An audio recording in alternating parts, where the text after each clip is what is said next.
Alright, greetings and salutations. My name is Comic Fire, and welcome back for more of the dramatic reading of the Edge Chronicles, Beyond the Deep Woods. We were on Chapter 9 last time, so let us continue. Twig stared down into the twilight shadows beneath him. He couldn't see any of the wigwigs. They had coordinated their deadly attack in silence, neither squeaking nor squealing throughout the entire operation. The only sound to be heard had been the crunching of bones and slurping of blood. Now the vicious little beast had slipped away silently and were gone. At least Twig hoped they were gone. He sniffed again and wiped his nose on his sleeve. He couldn't afford to be wrong. Above his head the sky turned from brown to black. The moon rose low and luminous. The stillness of dusk had already been broken by the first stirrings of the night creatures, and now as Twig continued to sit and stare, unable to move, the sounds of nighttime grew. They whooped and wailed, they shuffled and screeched, invisible but no less perceptible for that. In the darkness, you see with your ears. Below Twig's swinging legs, the forest floor steamed. A fine coiling mist wove itself round and around the trunks of the trees. It was as if the deep woods were simmering with peril and evil. "I'll stay up here," Twig whispered to himself as he pulled himself to his feet. "Till morning." With his arms outstretched for balance, Twig made his way along the branch to the trunk of the tree. There he began to climb. Higher and higher he went, looking for some configuration of branches that would both support his weight and offer some comfort in the long night ahead. As the leaves around him grew denser, Twig's eyes began to sting and water. He plucked a leaf and looked at it carefully. It was angular and glowed a pale turquoise. "Oh, Panda Bear," he sighed. "Of all the trees you could have chosen, why did you have to place me in a lullaby tree?" And there's that tree in action. There was no point in climbing any further. The upper branches of the lullabies were notoriously brittle. What was more, it was cold so high up. The biting wind was turning his exposed arms and legs to goose flesh. Twig shifted round to the far side of the trunk and started back down again. Abruptly the moon disappeared. Twig paused. The moon remained hidden and the wind plucked at his fingers. Slowly, slowly, guided by the touch of the rough bark on his feet, Twig climbed carefully down. Wigwigs or no wigwigs, one slip and he'd crash down to certain death below. With both hands gripping tightly to the branch by his head and his left foot, leg bent at the knee, resting in a knothole in the trunk, Twig eased himself down.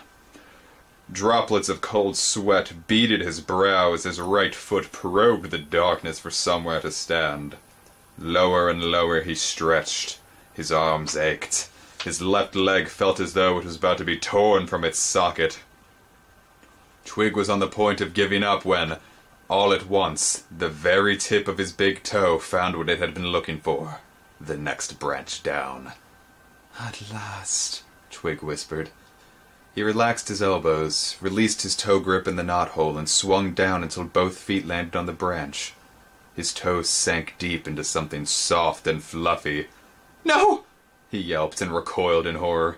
There was something on the branch, an animal of some kind. Perhaps the wigwigs were able to climb trees after all. Kicking out blindly, Twig tried his best to pull himself back up to the safety of the branch above his head, but it was no use. He was tired. He heaved himself up, only to find his arms were too weak to take him quite far enough. His hands were beginning to lose their grip. Suddenly the moon burst brightly through the forest canopy. It sent flickering silver darts shooting down between the wind-blown leaves.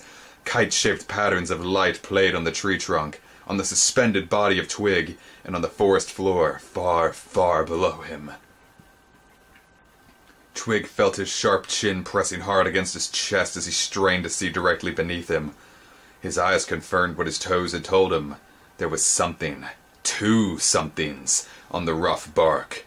They were clinging to the branch like the furry paws of some great beast which was climbing up to get him.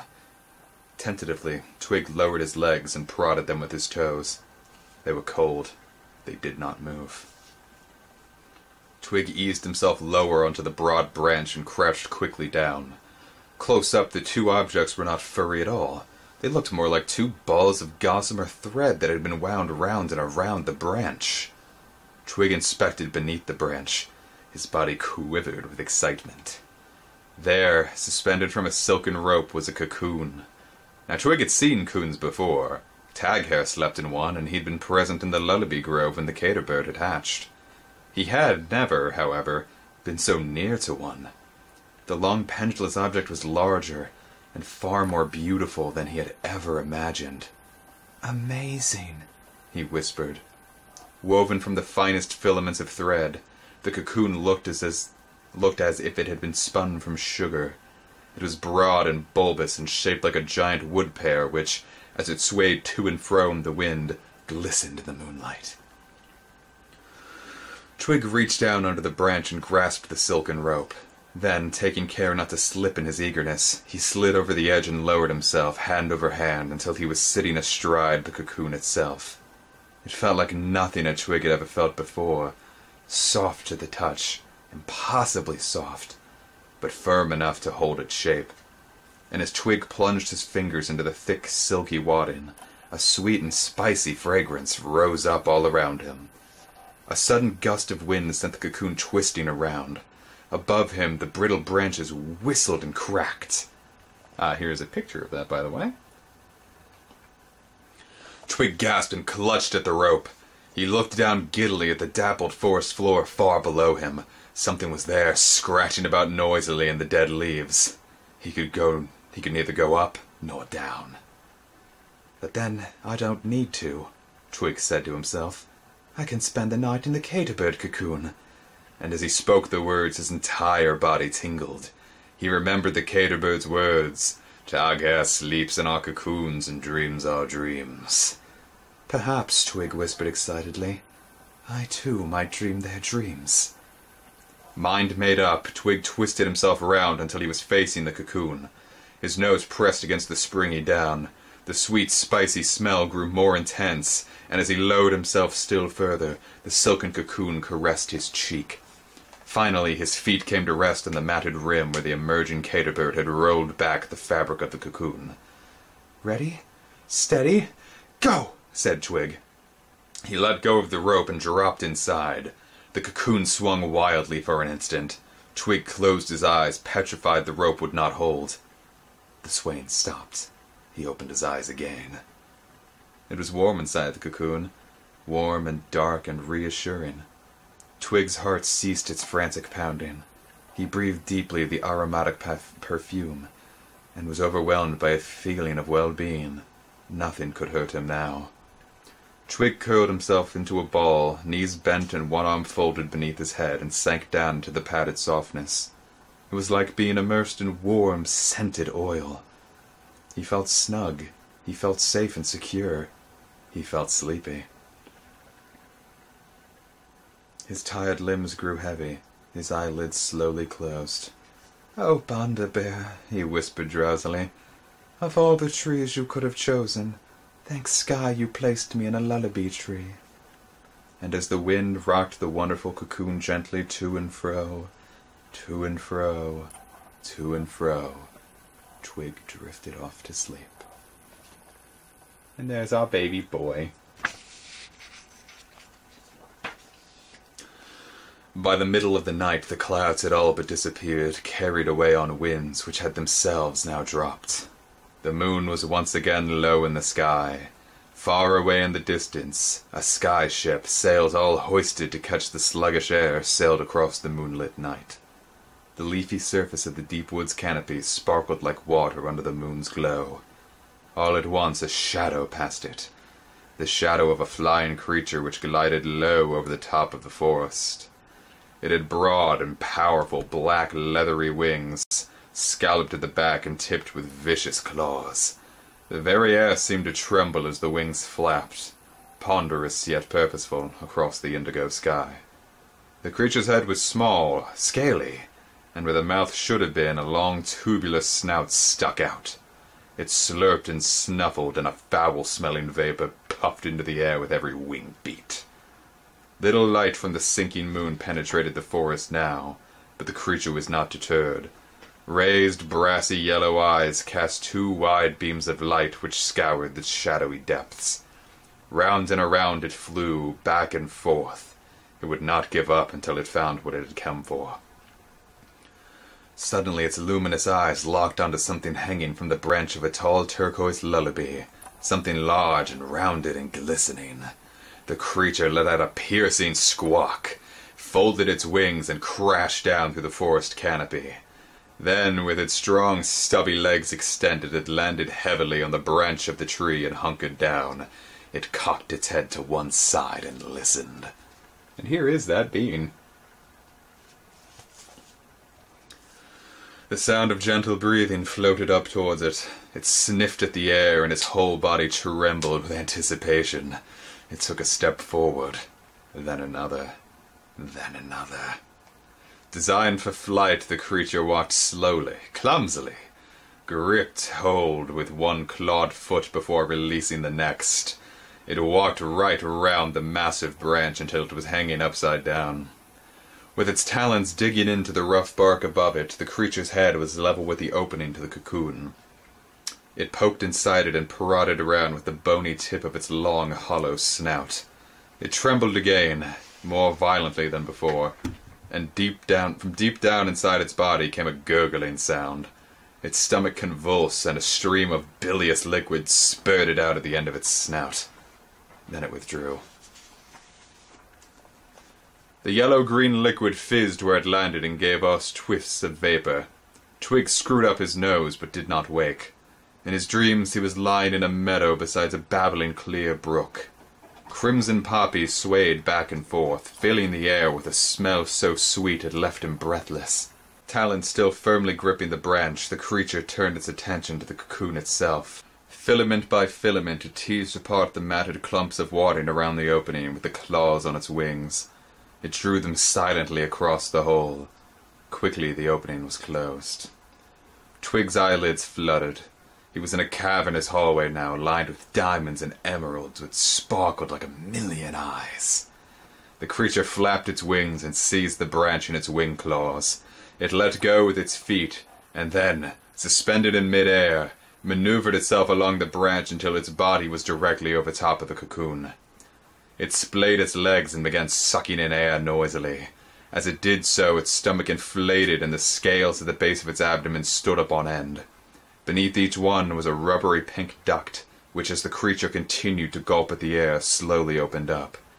All at once it grunted, and a sharp spasm jutted through its body. From the ducts, powerful jets of a sticky black substance squirted down onto the cocoon. And that is what that looks like, in all of its grisly detail. Twig mumbled in his sleep.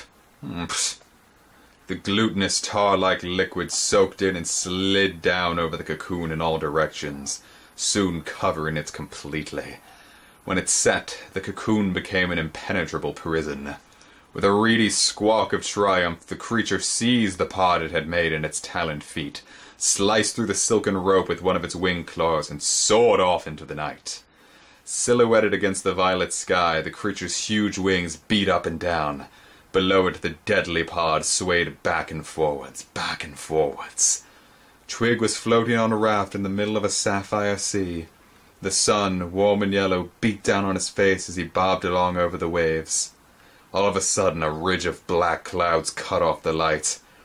The sea grew rougher and rougher still. Twig snapped his eyes open. He stared round him wildly. It was black, pitch black. He lay there, motionless, unable to make sense of what was happening. His eyes refused to grow accustomed to the dancing darkness. There was no light, not a glimmer. A bolt of terror zinged in his head and shot down his spine. "What's going on?" he screamed. "Where's the opening?" Struggling round to a crouching position, Twig felt about the surrounding casing with trembling fingers. It was hard to the touch. It echoed when it knocked. Impervious to his pounding fists. "Let me out!" he screamed. "Let me out!" The rot-sucker screeched and lurched to one side as the sudden movement inside the pod kicked it off balance. It beat its wings powerfully and gripped the matte black ridges all the more firmly in its talons. It was used to its quarry struggling to escape. The frantic jerks and jolts would soon subside. They always did. Twig was beginning to pant. Stinging sweat ran down into his eyes. The acrid smell of bile clung to him like a second skin. He gagged. The darkness seemed to spin. He opened his mouth and a loose vomit gushed forth. It was fruity, sour, full of pips and seeds. A picture came to mind of the Banda Bear, handing him something delicious. The Banda Bear that had been devoured by the horrible wigwigs. Twig opened his mouth again and his whole body convulsed. Whoosh! The vomit splashed against the curved walls of Twig's prison and slopped round his feet. The rot-sucker shifted the juddering pod round in its talons again. The feathery lightness of dawn was already fanning out across the far horizon. Soon be back.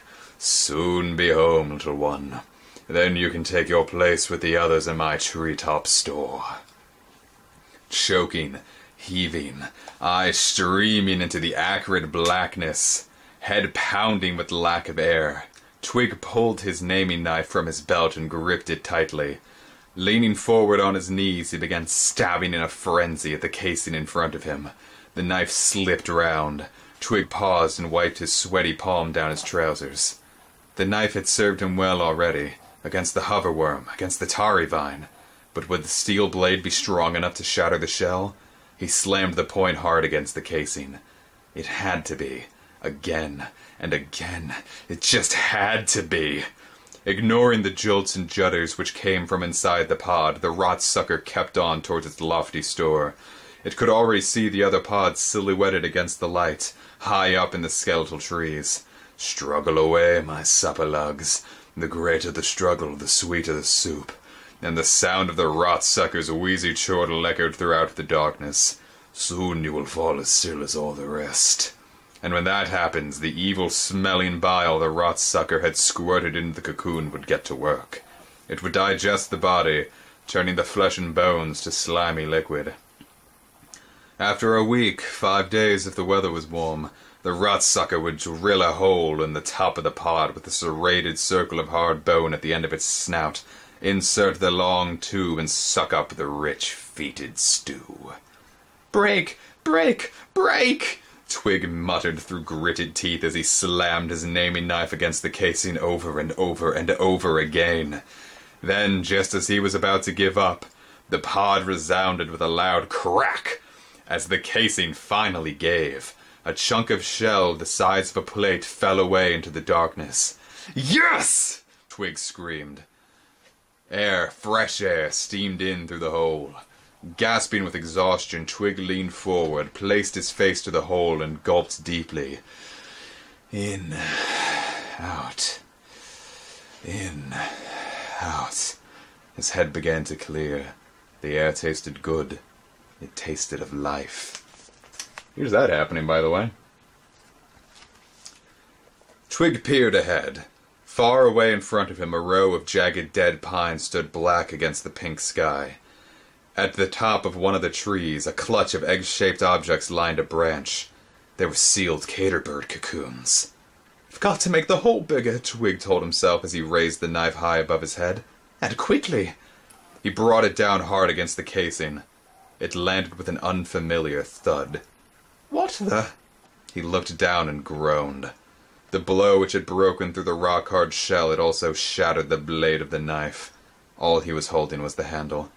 "My naming knife," said Twig, choking back the tears. "Broken." Tossing the useless piece of bone aside, Twig leant against the back of the pod and began kicking viciously at the casing. "Break, Sky, damn you!" he roared. "Break!" The rot-sucker wobbled in mid-flight. "What's going on now, eh? My, what the determined supper lugs you are. Let me just shift you round a little. That's better. Wouldn't want you to drop, now would we?" Twig kicked harder than ever. The pod echoed with the sounds of splintering shell and falling fragments. Suddenly 2 wide cracks zigzagged across the casing, the warm glow of the morning fuzzing their edges. "Ah!" he shrieked. "I'm falling!" The rotsucker screeched with fury as the pod lurched. It found itself tumbling down through the air. "Keep still, curse you!" Beating its tired wings fiercely, it pulled itself out of the plummeting spiral. But something was wrong. It knew that now. "What are you playing at, my naughty little sapperlugs? You should be dead by now. But be sure I shan't let you go." Twig kicked again, and the crack ripped over his head and round behind his back. Again, and it continued below him. He glanced down. There was a jagged line of light between his legs. The vomit and bile drained away. Whatever happened now, the rotsucker was bound to go hungry. The pod was disintegrating. Its quarry would never putrefy. Twig stared in horror at the crack below him. As the smear of green grew wider, he stopped kicking. Falling from this height would be too dangerous. More than ever, he needed help. "Caterbird!" he shrieked. "Where are you?" The rotsucker wheezed. "Bad, sapperlugs, bad." It was almost at the end of its strength, sinking lower into the sky. Its brassy yellow eyes swiveled round to look at its treetop store. So near and yet so far. Beneath him the smudge turned from green to brown. Twig looked more closely. The forest had thinned out and, in parts, died. Long bleached skeletons of trees littered the glittering ground. Some were still standing, their dead branches reaching upwards, grasping at the air like bony fingers. All at once there was a tremendous crash. The pod had hit the top of one of those dead branches. Twig was thrown back. His head smashed against the shell. The crack widened, and the pod, with Twig still in it, was falling. Down, down, down. Twig's stomach churned. His heart was in his mouth. He closed his eyes, took a deep breath, and braced himself for impact. And that is that happening.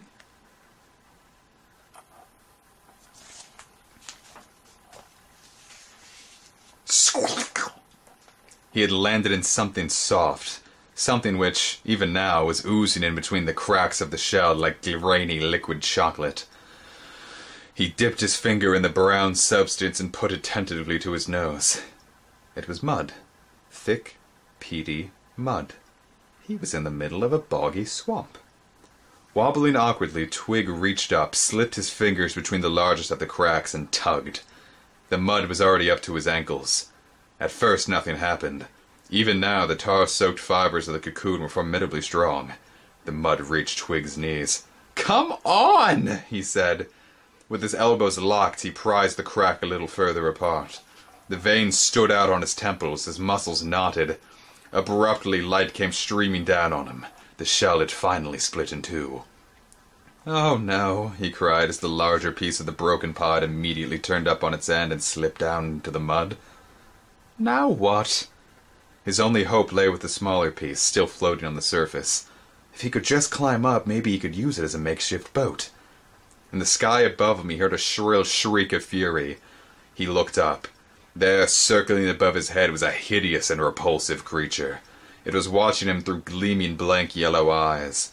Broad, black, leathery wings, glistening with sweat, flapped noisily into the air. Suddenly it turned and dived, and the next instant Twig felt sharp talons grazing his head and pulling out tufts of hair by the roots. The creature wheeled round and dived again. Rubbery threads of green saliva were streaming down from the end of its long snout. This time Twig ducked. As it swooped in close, it screeched again and sprayed him with a shower of the evil-smelling bile. Gagging emptily, Twig heard the fading clap-clap of wings. The vile creature was flapping away. When he looked up again, it was perched at the top of a distant dead tree, black against the curdled morning sky. Beneath it hung a cluster of pods, each one full of rotting matter. Twig sighed with relief. The creature had given up. He would not be joining the others in that line of death. Poor baby. A moment later, his relief turned to panic. "I'm sinking!" he cried out. Clutching the piece of shell, Twig tried desperately to heave himself out of the bog, but each time he pulled down, the shell tipped over, taking on still more of the mud. At his third attempt, it sank completely. The mud was round his stomach now and rising. He flailed his arms about and kicked out with his legs, but the thick ooze only sucked him deeper down. "Oh, Gloam Glowser," Twig wailed. "What do I do?" "Don't panic, that's the important thing," came a voice. Twig gasped. There was someone there watching him struggle. "Help!" he screamed. "Help me!"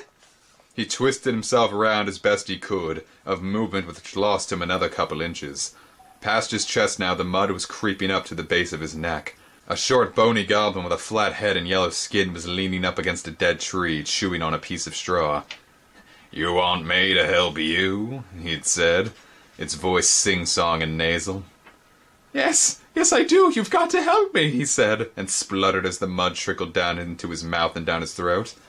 The goblin smirked and tossed the straw aside. "Then I shall, Master Twig," it said, "so long as you're sure." And here's the whole situation.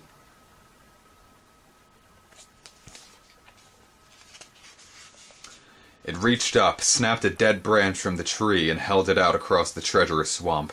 Twig spat the foul mud from his mouth and made a lunge for it. He grasped hold of the bleached wood and clung on for dear life. The goblin pulled. Twig was dragged through the thick, sucking mud, closer and closer to the bank. He spat. He spluttered. He prayed the branch would not break. All at once he felt solid ground beneath his knees, then his elbows. The goblin let the branch drop, and Twig crawled out of the swamp. Free at last, Twig collapsed, and there he lay, exhausted, face down in the dusty earth. He owed his life to the goblin, yet when he finally lifted his head to thank his rescuer, he found himself once more alone. The flathead was nowhere to be seen. "Hey," Twig called weakly. "Where are you?" There was no answer. He pulled himself to his feet and looked about him. The goblin had gone. All that remained was the piece of straw chewed at one end which lay on the ground. Twig crouched down beside it. "Why did you run off?" he murmured. He sat down in the dust and hung his head. All at once he was struck by another question. How had the flathead goblin known his name? And that will be the end of this episode. Next time we'll be going on to Chapter 10, The Termagant Trogs. See you all next time.